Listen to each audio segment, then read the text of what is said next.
The Planning P image depicted throughout this video is extracted from the NIMS document dated October 2017. Many incident management organizations use a formal planning cycle with established meetings and deliverables to mark their progress through the planning process and enable coordination of the entire team.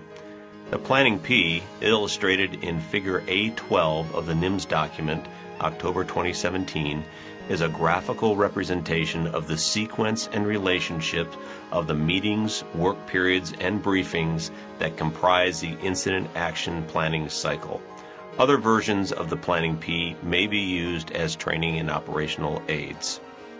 The personnel in this video play roles depicting members of an incident management team reacting to a fictional scenario. However, at times they also speak on camera to share their real-world expertise from their professional experience. The Planning P lays out the sequential steps that successful incident management teams use to manage an incident. The stem of the Planning P shows the processes in the initial stages of an incident, while the circle part of the P shows the repeated processes that continue until the end of the incident when the planning process is no longer required. One of the key features of ICS is the planning process. There's so much chaos in a large incident, there's so many moving parts and so much activity going on that an incident management team has to fall back and constantly rely on the planning process, following the schedule, keeping the meetings on time, following the agenda that the planning section chief establishes, and that's what keeps everybody moving in the same direction, keeps the process of bringing order out of chaos, and if you can master the process, you will master the incident.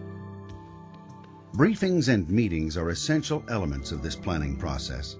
However, there are critical differences between the goals of a briefing and those of a meeting. The purpose of a briefing is to pass along specific information about the incident. In contrast, meetings are held during the planning cycle to process information and make decisions. The meetings and briefings really are key to the success of incident management. Without accurate, timely information and the exchange of that information, there's no way to safely, effectively, and smoothly manage an incident. There just isn't any way to do it. During this video, you will see reenactments of briefings and meetings that are being held in response to an overturned tractor trailer that resulted in the release of diesel fuel and the pesticide diazinon.